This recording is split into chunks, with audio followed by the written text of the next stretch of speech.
Marcie Everhart is running for 5th Congressional District, and I don't have a fancy makeup sheet. So you got the floor. Awesome. You guys, I only brought 20 copies of my little handouts. And it looks like most of them are up here. But you guys are going to need these. He doesn't have any. I have one. He doesn't have them.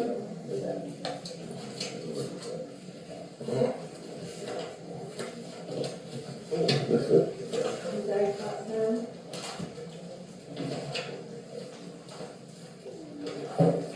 Someone else doesn't have it. Got these copies? Yeah. Excellent. Woo, okay.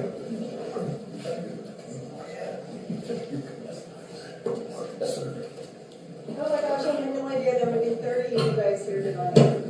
That's wonderful. I'm on a mission. My name is Marcie Everhart. I'm running for U.S. Congress and Congressional District 4 in the state of Oklahoma. And so that is a mission.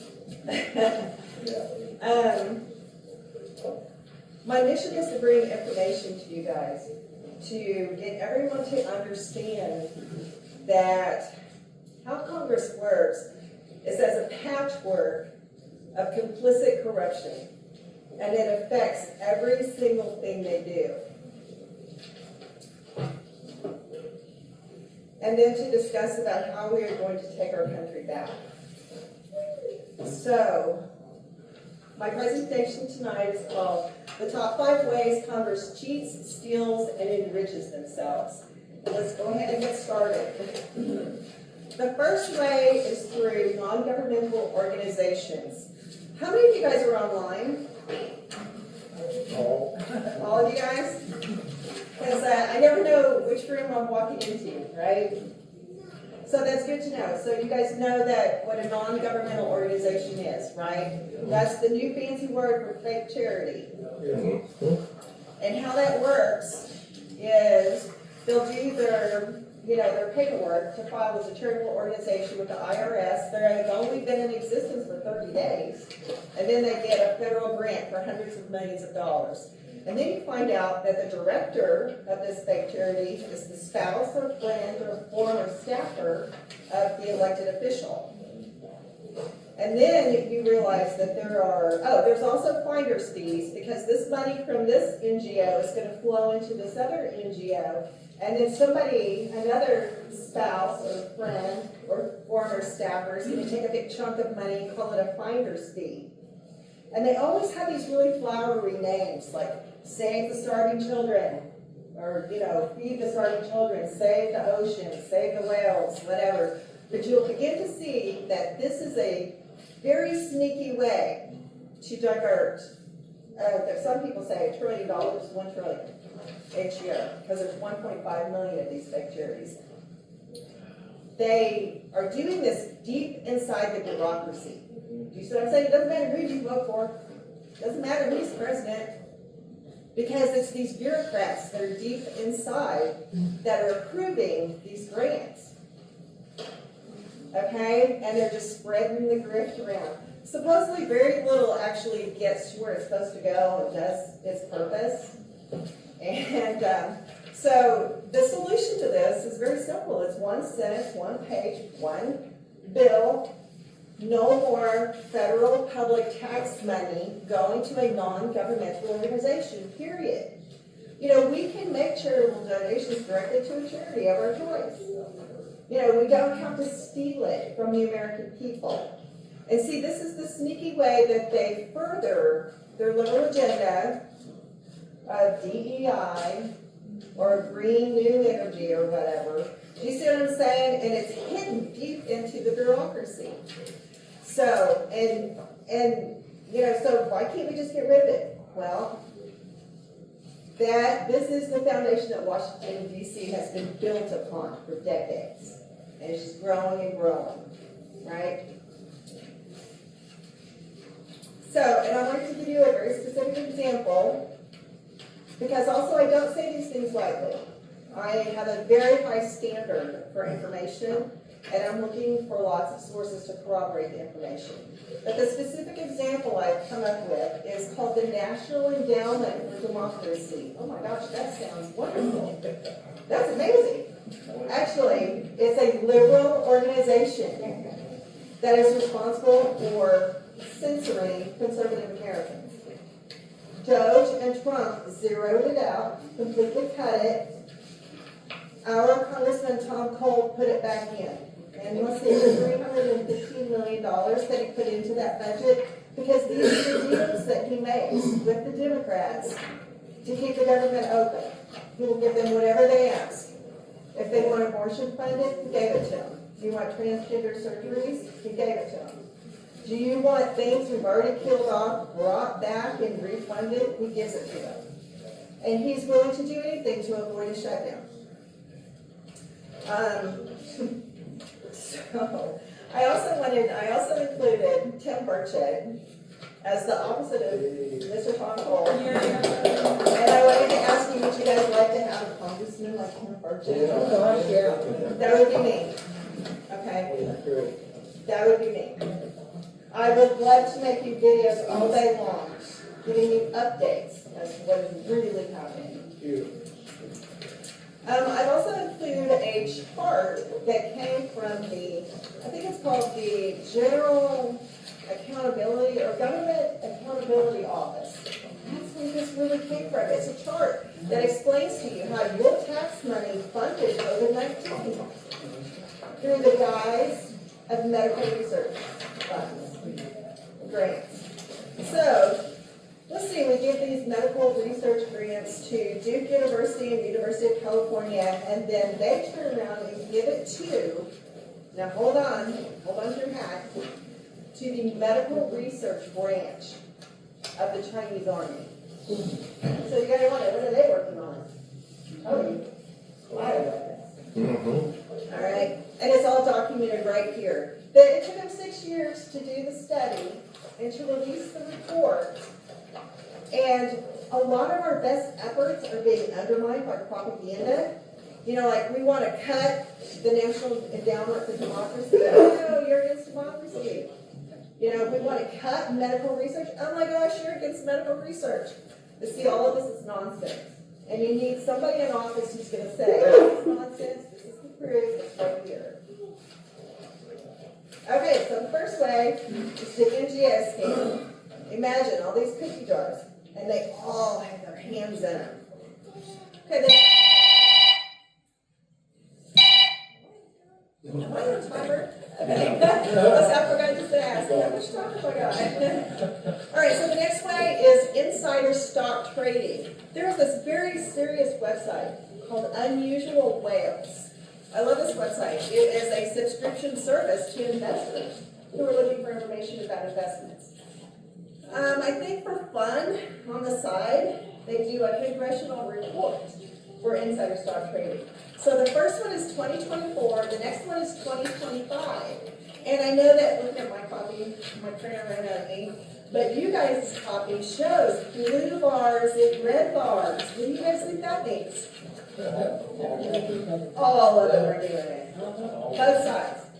Both sides. And so, how this affects every vote they take is like, I won't, bring up your grift if you won't bring up my grift. I'll vote for whatever. We'll just get on down the road. So anyway, you'll see that. What I find so interesting about this, that number one guy is a red bar. I've never even heard of it. Somebody told me he's like Rouser or somebody from one of the Carolinas. Never heard of him.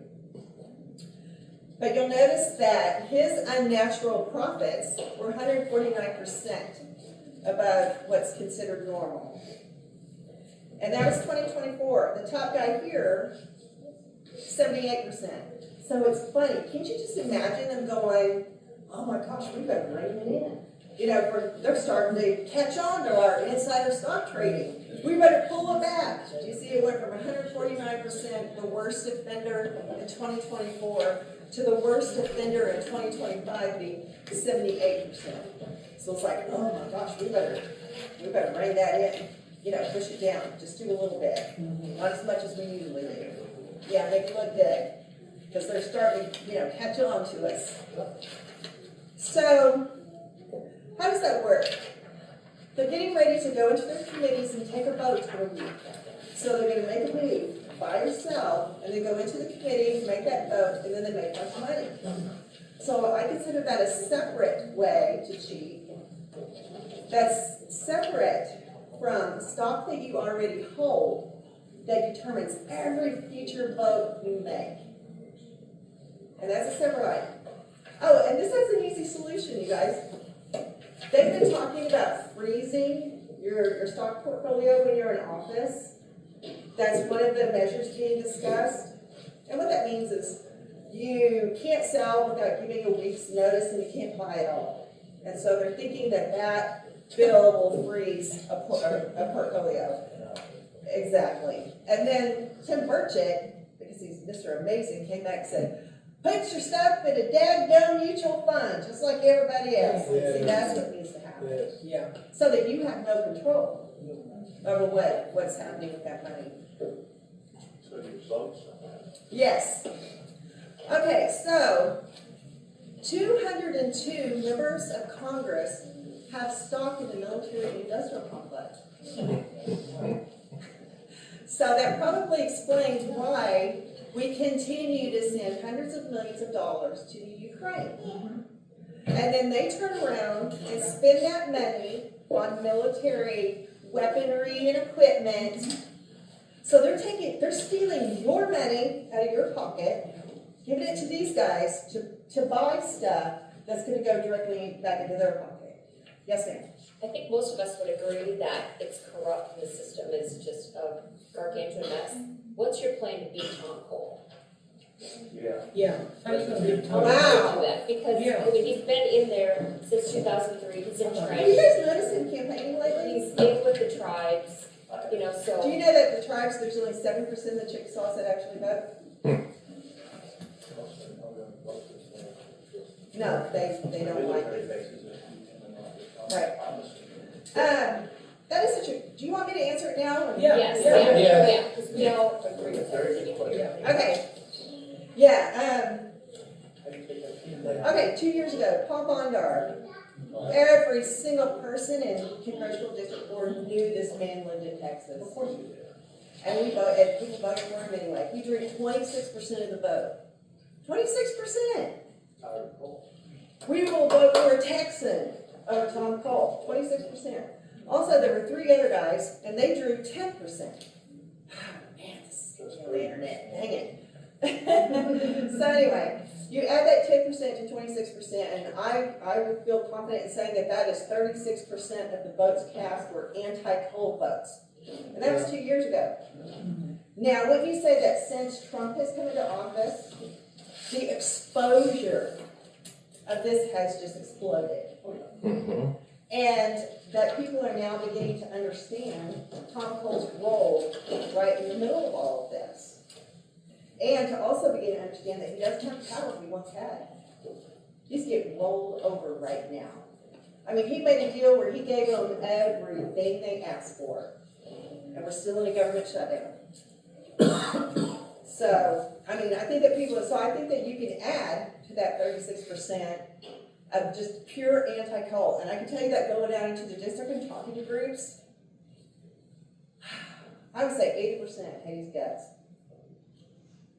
And then there are 20%, maybe 25%, who are what I would describe as establishment Republicans.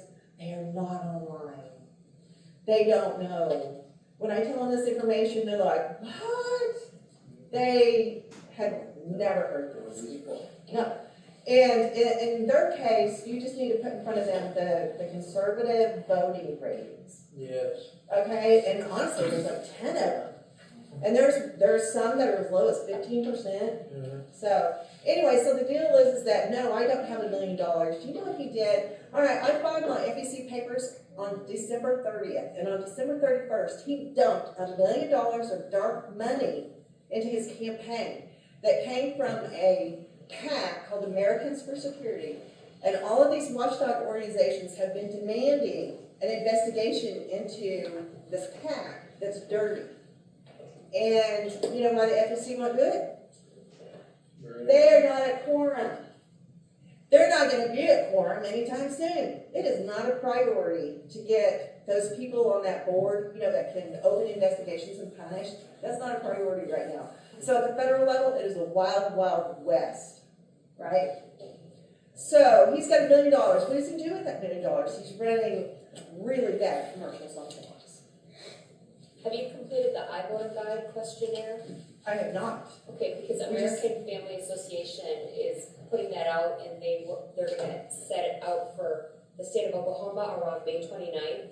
And when those questionnaires are answered, it gives a rating of, you know, leans conservative or not. Anyway, that's, would be a good, if you answer those questions, that would be really helpful. I would be delighted to do that. Can you try to give me that information? Yes. Let me tell you guys, I was for the last 2 weeks chasing these kinds of certifications.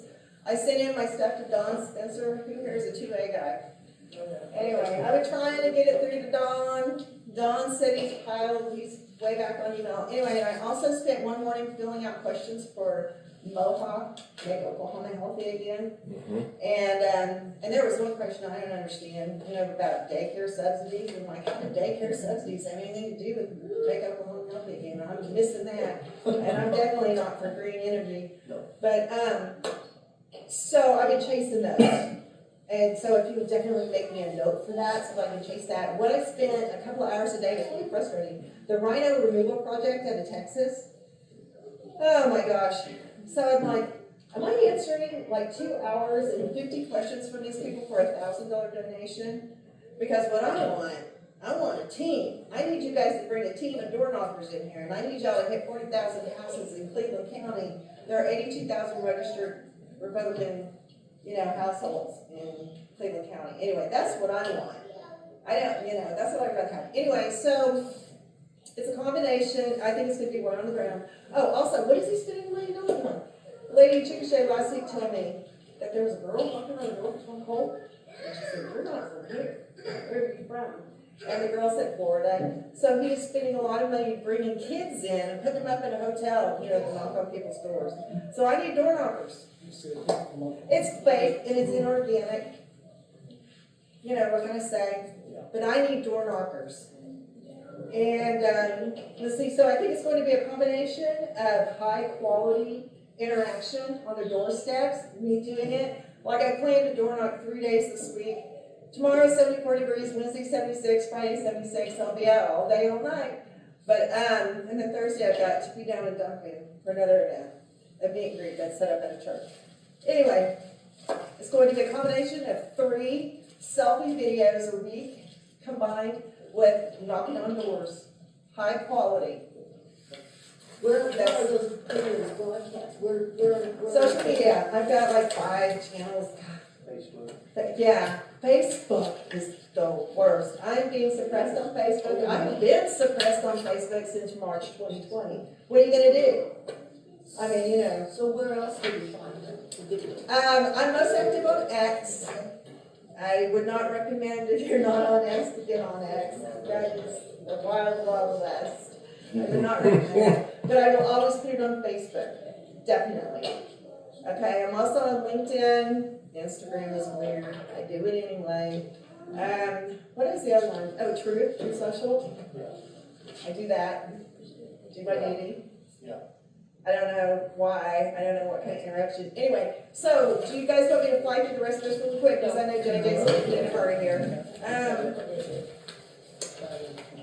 Okay, so why can't we get a law, any law, that reins in big tech, because they all have big tech stock, right? And I was thinking, you know, we have these phones.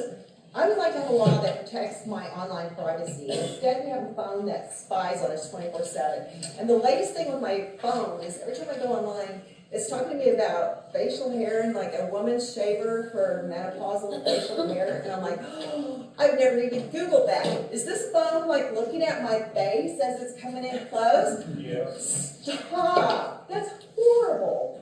Anyway, You might want to think about Getter is another option. Gather, Getter. Getter. G-E-R, it's another. social media, oh, I mean, it's everything, definitely. but it's good. Do you guys know what smurfing is? I need to tell you about that really quick. Smurfing, where they steal the identities, the names and addresses of senior citizens, and they're running like 10,000 financial transactions through PACs in the middle of the night for like $2 in that, poor woman's name. She has no idea. They're not stealing her money. They're just borrowing her American. That's Act Blue.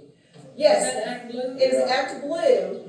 And from what I've read, Act Blue is guilty of about 85% of smurfing, and that Win Red is guilty of about 15%. Yeah, I've heard that too. That is both of them. Yeah, don't get tied up with it. It's not really stealing her money. No, but you know what? It's illegal. You have to be an American. You have to be 18 years old. You can't be a foreign country. You can't, have somebody break your own and give you the contribution. There's a lot of things. So they're stealing the identity of an American so that they can wash. Because like when you hear like, oh, they got $1 million from blah, blah, blah. That's illegal. There are rules. Oh, so they put it. So they gotta wash it. And that's how they're washing it. Okay, and you'll notice that in this packet, we've got a Republican, and it's got some details there regarding how much Smurf money this Republican lady gets. The next page is Patty Murray, and she's a Democrat, and there's details about how much Smurfing money she's getting. She's getting like over $4 million. And I also chose the source of is this Peter Bernager. I chose that as the source because he's taking a lot of these cases to court. And I thought that would limit the legitimacy. Although, I'm telling you right now, he can win in court, and that's not going to stop it. It's way too lucrative. See what I'm saying? The last way is there's this guy in Corey Hills. Where's he from? He's either Florida or Texas. Anyway, he's quite a guy. He's a congressman. He holds 94 federal contracts with his personal companies. I didn't say 94 federal contracts with his personal companies. How does that work, right? So there was an elderly gentleman last week who goes, we have this thing called the House Committee on Ethics. Where are they? Why aren't they doing something about this? And I'm like, well, you know what they're busy doing these days? Not censuring this guy, cutting deals. Like they said, okay, we will not censure the Democrat lady known as Plaskett for her ties with Epstein. And in return, you will not censure our guy, Corey Mills, and his 94 federal contracts, who also likes to beat on women and do revenge porn. So do you see that's what they're busy doing, is cutting these kind of deals. Did you guys also know, gosh, there's this whole fund in the U.S. Congress that is your taxpayers' money that is used to pay off the victims of sexual assault of the congressmen. Yeah, that's the thing. Anyway, so then the sixth bonus way that they cheat is by protecting the corruption inside their voting bloc. And the example of that is Ilhan Omar and her Somali, billions of dollars in fraud. And she protects them so that there's no investigation and no punishment, and, so don't keep voting for her. Okay, 2 quick points and then I will shut up. The last 2 pages are from my website. So my big 3 key issues for you to take away are reform. There's a whole section on reforming the lockout everywhere because it's how a bill is passed. Who gets to serve and for how long, term limits. There was a company that just sent me like a contract for term limits. And I was going to sign that tomorrow. You have a witness, they notarize it, and then you send it to them. I guess you text it to them. Anyway, so there's all kinds of opportunities like these certifications. Anyway, so there's a term limits one.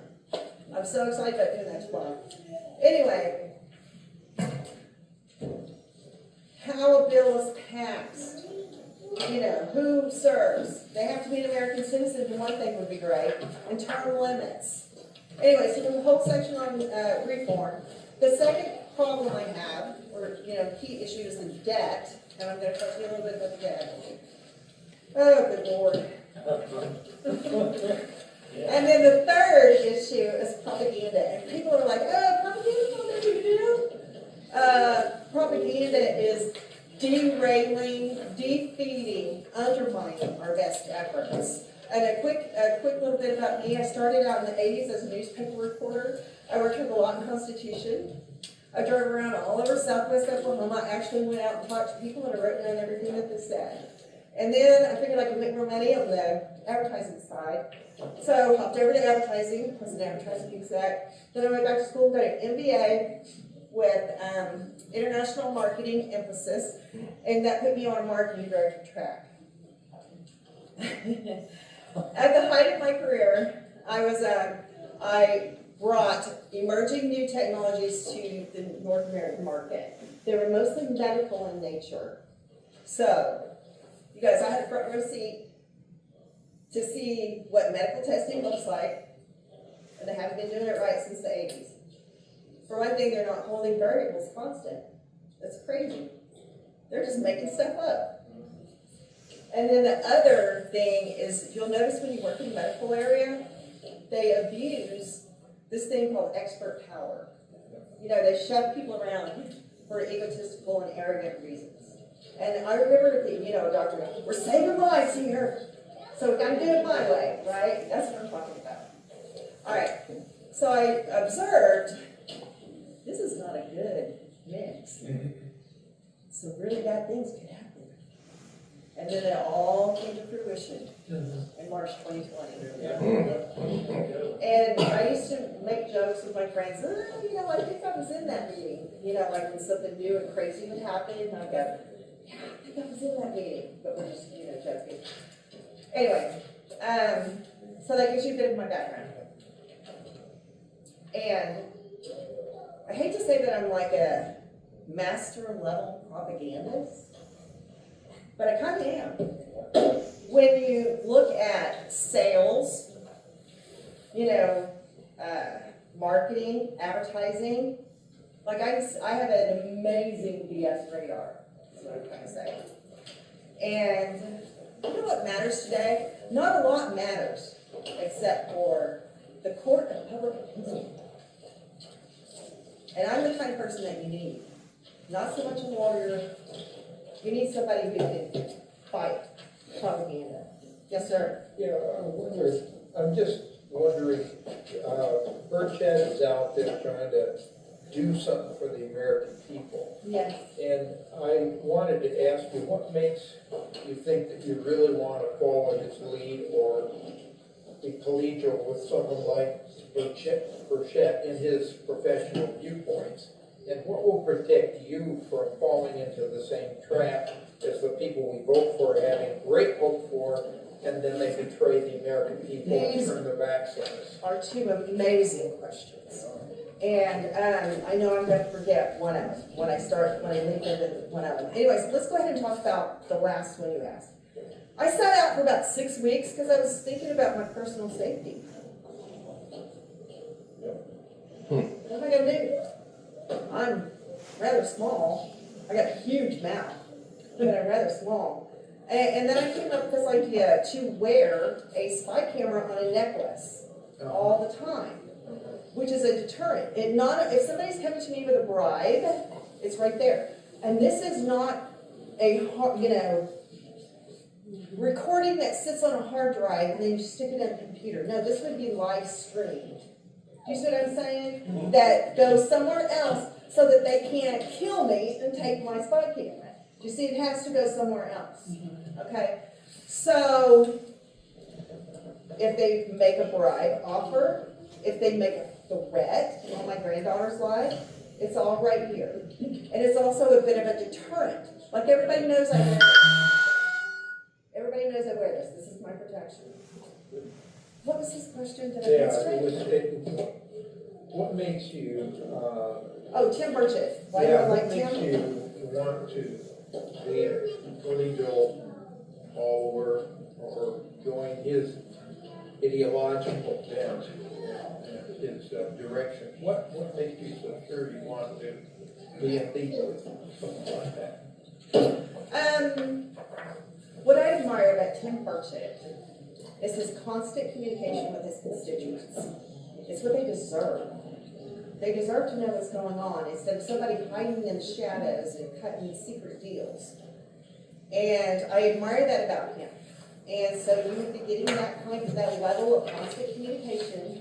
I have 3 ideas regarding that. One is the short videos throughout the day. However, on my congressional website, I would like to have an area that is like a CD4, Congressional District 4 Facebook, where you are vetted by your address, that you really do live there, you're not a Russian bot. And rowdies, we gotta kick them out, because it's open to Democrats and Independents and everyone that I represent.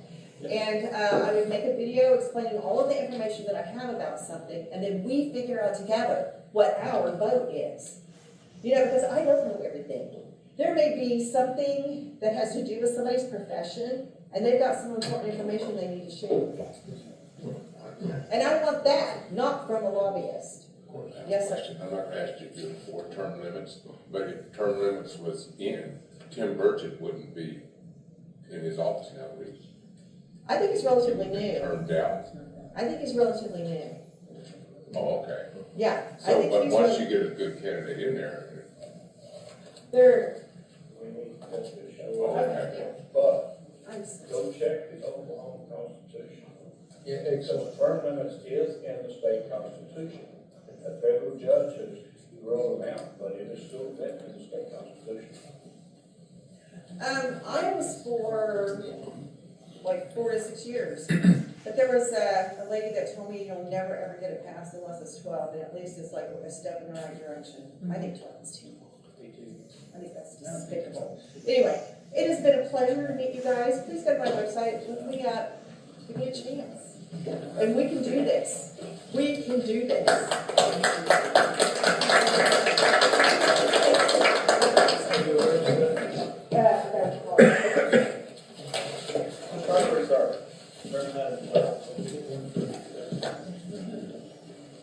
I was going to tell you guys, this is like my 4th time and sharing the space with JJ, and he hates corruption as much as I do.